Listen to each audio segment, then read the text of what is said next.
ఛత్రపతి శివాజీ మహారాజ్ దేశభక్తి, ధర్మనిష్ట, మాతృభక్తి, పోరాట స్ఫూర్తి నేటి తరానికి ఆదర్శమని ఛత్రపతి శివాజీ సేన రాష్ట్ర అధ్యక్షులు కాకు మురళీరెడ్డి అన్నారు.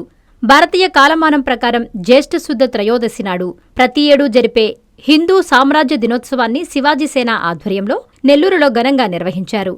నెల్లూరు ట్రంక్ రోడ్లోని శివాజీ సెంటర్లో గల ఛత్రపతి శివాజీ మహారాజ్ విగ్రహానికి పూలమాలలు వేసి నివాళులు అర్పించారు. ఈ సందర్భంగా కాకు మురళీరెడ్డి మాట్లాడుతూ, ఈరోజు దేశంలో హిందూ ఆలయాలు సుభిక్షంగా ఉన్నాయంటే శివాజీ మహారాజ్ లాంటి వారి త్యాగాలు, పోరాటాలే కారణమని అన్నారు.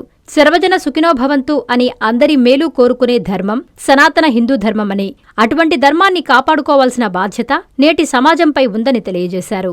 హిందూ ఆలయాలపై దాడులు జరిగినా, సాంప్రదాయాలు, సంస్కృతిని హేళన చేసినా హిందూ సమాజం ముక్త కంఠంతో ఖండించాలని పిలుపునిచ్చారు.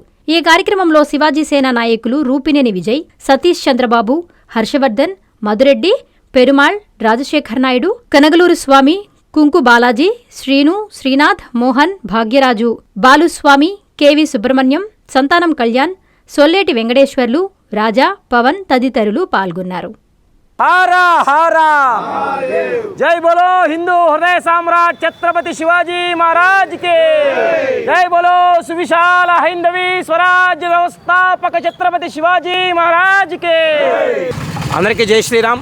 ముందుగా భారతదేశ ప్రజలందరికీ కూడా హైందవి సామ్రాజ్య దినోత్సవ శుభాకాంక్షలు తెలియజేస్తా ఉన్నాం. ఎందుకంటే ఈరోజు చరిత్రలో మరుపురానటువంటి రోజు, చరిత్ర ఎప్పటికీ మరవకూడనటువంటి రోజు. ఈరోజు మనం అనుభవిస్తున్నటువంటి స్వేచ్ఛ, స్వాతంత్రాలని, కారణమైనటువంటి త్యాగాలని స్మరించుకోవాల్సినటువంటి రోజు. ఎందుకంటే ఈరోజు భారతీయుల యొక్క ఆత్మగౌరవాన్ని, హిందువుల యొక్క ఆత్మాభిమానాన్ని కాపాడి పరాయి దురాక్రమణదారుల యొక్క అహంకారాన్ని అణిచివేసి వారిని ఎదురొడ్డి తిరిగి స్వధర్మాన్ని స్వాధీనంలోకి తీసుకొని స్వరాజ్య కాంక్షని రగిలించి పరిపాలన చేసేందుకు శ్రీ ఛత్రపతి శివాజీ మహారాజ్ పట్టాభిషిక్తులైనటువంటి రోజు హిందూ సామ్రాజ్య దినోత్సవం.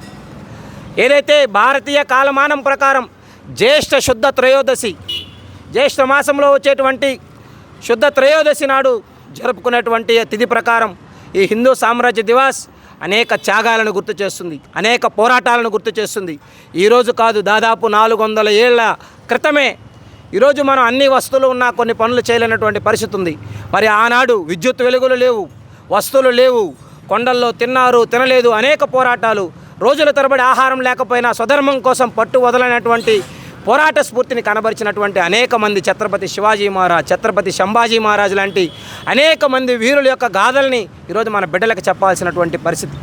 ఈరోజు ధర్మం పైన దాడి జరుగుతూ ఉంది అంటే మనం చరిత్ర మర్చిపోవడం వల్లనే అన్నటువంటి విషయాన్ని సమాజం గుర్తెరగాలి. మన బిడ్డలకి గత చరిత్ర చెప్పకపోతే గతంలో సమాజానికి ఏం అన్యాయం జరిగిందో, ఏం దాడులు జరిగాయో, విదేశీ దురాక్రమణదారులు, మొఘల్ ముస్లిం పాలకులు హిందూ ధర్మం పైన ఆనాడు చేసినటువంటి దాడుల్ని గుర్తెరక్కపోతే ఈరోజు సనాతన హిందూ ధర్మాన్ని కాపాడుకోవడానికి యువకులు ఎలా తయారవుతారు, మన బిడ్డలు ఎలా తయారవుతారన్నటువంటి ఆలోచన చేయాల్సినటువంటి అవసరం ఉంది. స్వాగతం, సుస్వాగతం. నెల్లూరులో ఈ నెల 26 నుంచి 30వ తేదీ వరకు ఎంతో ప్రతిష్టాత్మకంగా జరగనున్న బారా షాహీద్ దర్గా రొట్టెల పండుగకు విచ్చేయుచున్న భక్తులకు స్వాగతం, సుస్వాగతం. మీ ఎస్కే సలీం, రొట్టెల పండుగ ఫెస్టివల్ కమిటీ కార్యదర్శి.